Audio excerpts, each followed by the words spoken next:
अभी जो हम लोग का टॉपिक चल रहा है वो चल रहा है object oriented programming using C sharp, और जो चैप्टर चल रहा था हमारा चल रहा था कंस्ट्रक्टर एंड डिस्ट्रक्टर। इसमें कंस्ट्रक्टर के बारे में हम लोग पढ़े, टाइप ऑफ कंस्ट्रक्टर के बारे में पढ़े, कंस्ट्रक्टर ओवरलोडिंग के बारे में पढ़े, थोड़ा सा दिस कीवर्ड के बारे में पढ़े। लास्ट टॉपिक है एक डिस्ट्रक्टर। डिस्ट्रक्टर जो है वो इम्पॉर्टेंट नहीं है, कह सकते कि हमारे बॉडी में जो अपेंडिक्स का काम है, लेकिन जिसका काम तो शरीर में तो है लेकिन कोई काम नहीं है, वैसे destructor. Actually destructor in CRP जो स्पेशल मेथड है, भी स्पेशल मेथड है कंस्ट्रक्टर की तरह, use to clean up resource before an object destroyed by the garbage collector. Actually कभी भी आपके प्रोग्राम के अंदर जब कंस्ट्रक्टर बनता है, तो जब कंस्ट्रक्टर सॉरी ऑब्जेक्ट बनता है, तो ऑब्जेक्ट बनते के साथ कंस्ट्रक्टर कॉल हो जाता है। उसके बाद ऑब्जेक्ट का काम होता है। काम का मतलब हो गया कि आप उसको उसके कुछ फंक्शंस को कॉल कर रहे हैं या उसके थ्रू कोई काम कर रहे हैं। उसके बाद हो सकता है कि ऑब्जेक्ट का काम खत्म हो गया, लेकिन आपका प्रोग्राम कंटिन्यू हो रहा है। मान लो कि 1000 ऑफ लाइन्स का कोड है, तुम लाइन नंबर 5 में ऑब्जेक्ट कोई बनाए, उसके कुछ फंक्शंस को कॉल किए, तो लाइन नंबर 10, 20, 50, 100 तक गया, लेकिन 1000 ऑफ लाइन्स, अब 100 के बाद उसका कोई काम नहीं है। तो जब भी आपका प्रोग्राम रन करता है सी शार्प के अंदर, तो उसके साथ पैरेलली एक और प्रोग्राम रन करता है जिसको बोलते हैं गार्बेज कलेक्टर। ठीक है, तो वो ऑटोमेटिक रन होता है, सीएलआर उसको रन कराता है, और उसका काम यही होता है, वो चेक करते रहता है कि कौन कौन सा ऐसा ऑब्जेक्ट बना हुआ, चाहे तुम्हारा प्री डिफाइंड क्लासेस का है या तुम्हारा बना हुआ क्लासेस का है, जो जिसका काम खत्म हो गया, आगे अब उसका कोई भी यूजेस नहीं है, आगे कोई फंक्शन कॉल नहीं है, कुछ भी नहीं है, तो उसको क्या करता है, वो मेमोरी से क्लीन कर देता है। मतलब ऑटोमेटिक मेमोरी मैनेजमेंट जिसको बोलते हैं, कि अपने जिसका काम नहीं है ऑटोमेटिक खोज के साफ कर देता है। तो यहाँ पे क्या होता है कि जैसे ही आपका ये मेमोरी डिलीट होता है, तो यहाँ पे एक कॉन्सेप्ट होता है डिस्ट्रक्टर का, जिसको आप बना सकते हैं। जैसे ही आपका ऑब्जेक्ट डिलीट होता है, गार्बेज कलेक्टर उसको डिलीट करने जाता है, तो तुरंत डिस्ट्रक्टर कॉल हो जाता है। तो इसका काम अगर बोलना चाहे तो हो सकता है ये, जैसे हम बताए कि जैसे ही आपका ऑब्जेक्ट बन रहा है, तो आप कोई डेटाबेस के साथ कनेक्शन ओपन कर रहे हैं, आप कोई फाइल ओपन कर रहे हैं, तो उसी तरह से अगर आपका जब ऑब्जेक्ट डिलीट हो रहा है, तो हो सकता है कि आप उसमें डेटाबेस कनेक्शन क्लोज करने का, भाई ठीक है ऑब्जेक्ट डिलीट हो रहा है, उससे पहले डेटाबेस का कनेक्शन क्लोज कर दो। आप फाइल ओपन करके रखे हैं, तो ऑब्जेक्ट डिलीट हो रहा है, तो आप फाइल को क्लोज कर दो। तो वैसा कोड लिख सकते हैं। अगर नहीं भी लिखते हैं तो ऑटोमेटिक, क्योंकि ऑब्जेक्ट ही नहीं रहेगा, तो डेटाबेस का कनेक्शन क्लोज ही हो जाना, फाइल क्लोज ही हो जाना। लेकिन इसलिए बोले कि अपेंडिक्स जैसा शरीर में है, लेकिन कोई बहुत ज्यादा उसका यूज नहीं है। लेकिन फिर भी अगर कोई ये पूछे कि डिस्ट्रक्टर क्या है, तो डिस्ट्रक्टर एक स्पेशल मेथड है जो कंस्ट्रक्टर की तरह ही आपकी क्लास के अंदर होता है। लेकिन डिफरेंस क्या है कि कंस्ट्रक्टर कब कॉल होता है, जब ऑब्जेक्ट बनता है तब, और डिस्ट्रक्टर कब कॉल होता है, जब ऑब्जेक्ट डिलीट होता है तब। It's like a final goodbye method that runs automatically when the object is no longer needed. जैसे उसका ऑब्जेक्ट का कोई काम नहीं रहता है, गार्बेज कलेक्टर डिलीट करने जाता है, उसके पहले ये काम हो जाता है। तो ये गुड बाय मतलब कि लास्ट जाते जाते अगर कोई काम कराना चाहता है तो करा सकते हैं। इसको बनाने का तरीका क्या है, तो इसको बनाने का तरीका सिंपल सा है। इसमें कोई पब्लिक वगैरह लगाने का जरूरत नहीं है।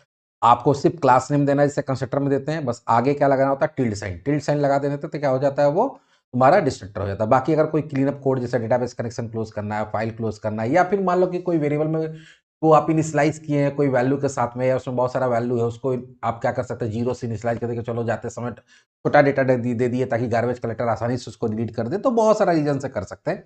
तो छोटा सा टॉपिक है, चलो फटाफट प्रोग्रामर आके देख लेते हैं। हाँ, इसमें एक और चीज है कि जैसे कंस्ट्रक्टर जितना ऑब्जेक्ट बनाते हैं, हर ऑब्जेक्ट के लिए कॉल होता है, डिस्ट्रक्टर भी जितना ऑब्जेक्ट बनेगा, तो जितना ऑब्जेक्ट बनेगा उतना ऑब्जेक्ट डिलीट भी होगा, तो हर ऑब्जेक्ट के लिए डिस्ट्रक्टर भी कॉल होता है। कंस्ट्रक्टर को आप ओवरलोड कर सकते हैं, डिस्ट्रक्टर को आप ओवरलोड नहीं कर सकते हैं।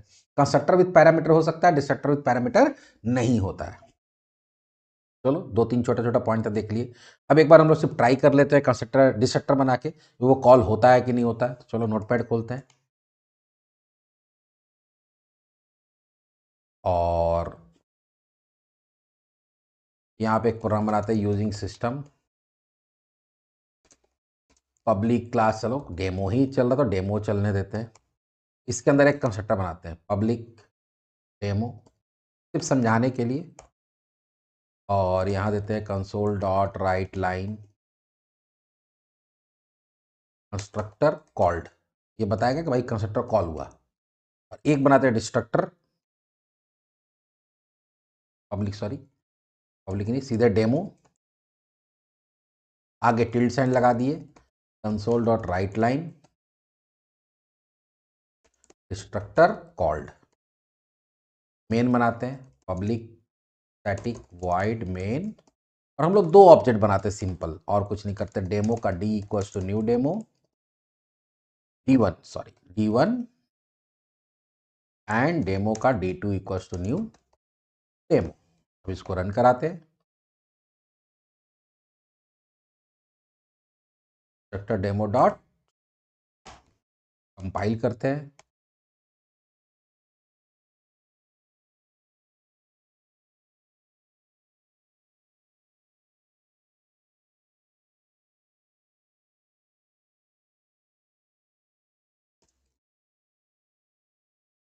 cd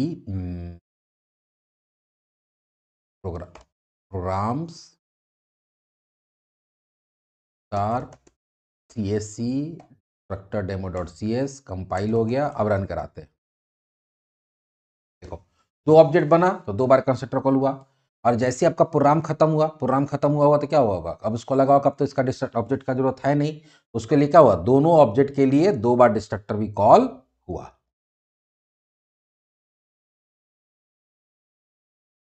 एक बार हम लोग इसको ऐसे करके देख लेते हैं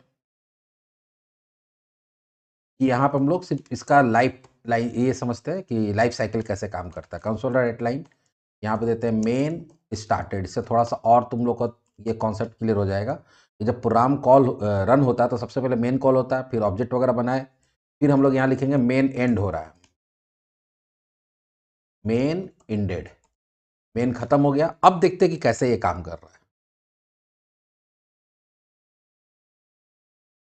देखो मेन स्टार्टेड, मेन स्टार्ट हुआ, फिर कंस्ट्रक्टर कॉल हुआ, जब प्रोग्राम खत्म हुआ, क्योंकि बहुत बड़ा प्रोग्राम था नहीं, जब मेन खत्म हो गया तो मेन खत्म हो गया तो प्रोग्राम खत्म हो गया, प्रोग्राम खत्म हो गया तो ऑब्जेक्ट का जरूरत नहीं, तब तुम्हारा गार्बेज कलेक्टर क्या करेगा, ऑब्जेक्ट को डिलीट करना शुरू करेगा। तो 2 ऑब्जेक्ट बना हुआ था तो दोनों ऑब्जेक्ट डिलीट होगा, D1 D2, तो दोनों के लिए कौन कॉल हो गया, डिस्ट्रक्टर कॉल हो गया।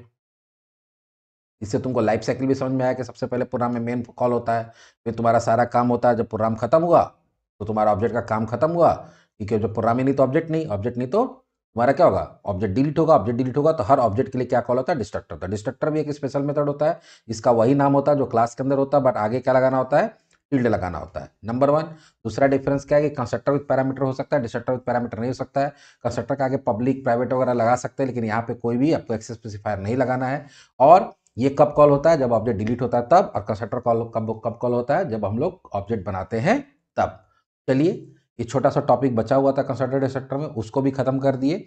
अब हम लोग जो अगला टॉपिक देखेंगे, हमारा जो अगला वीडियो आएगा वो कौन से टॉपिक पे आएगा, वो आएगा इनहेरिटेंस पे। तो अब हम लोग धीरे धीरे ऑब्जेक्ट ओरिएंटेड का फीचर जो होता है, इनहेरिटेंस, एब्स्ट्रैक्शन, इनकैप्सुलेशन, पॉलीमॉर्फिज्म, उस पे आएंगे। ठीक है, तो पहला टॉपिक हम लोग क्या पढ़ेंगे, इनहेरिटेंस पढ़ेंगे। तो चलिए मिलते हैं नेक्स्ट टॉपिक में।